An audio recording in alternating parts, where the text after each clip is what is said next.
to this edition of the Firecast here at the Forging Innovation and Rural Education Summit here in Pikeville. Don Page, and he is an instructor at the Area Technology Center in Phelps. Yes. And Don has been a part of the tiny house building project from its inception several years ago. So Don, welcome to the program, and tell us what your students are working on this year. Okay, well, we're building our fourth tiny house, and I cannot say enough about KVEC and the grant money that we get. The first year I taught, really struggled with material, getting material. Budgets are always so tight, and this has really given my class a great thing to do every year.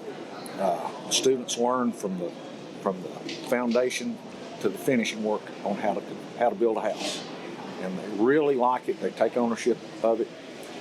They learn a lot of different things: scheduling, how to stay on budget, how to stay on schedule. That they just really like doing. Yeah, and in addition to the mechanical or those technical skills, and then that teamwork of working together. Oh yes, exactly. And they learn how to do the design work too. They design them.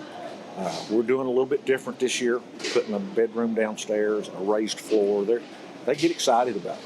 Yeah, I know the very first year you did it that the students wanted to have something that was almost handicapped accessible, so it could almost be like a granny house, so that an elderly person who had mobility issues could live adjacent to the family. Yes, yes. There's all kinds of things that these tiny houses can be used for. Some communities are using them for veterans coming back from Iraq. Yeah. The homeless people. There's tiny house communities going up.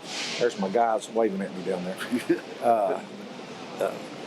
There's all kinds of things. The mother-in-law shack outside. My mother-in-law has just moved in with us. She's been sick.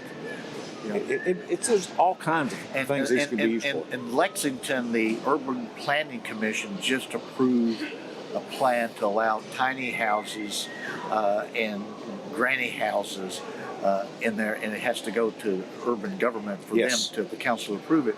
But I was at one of the meetings where we talked about what our kids were doing in tiny houses. Yes. So there's one person in particular wants a tiny house on their property down there, so that their student, whenever that student goes to pharmacy school. Yes. Well, that's a great thing too. The kids in college. When we first started this, there was absolutely no restrictions or codes or anything on it.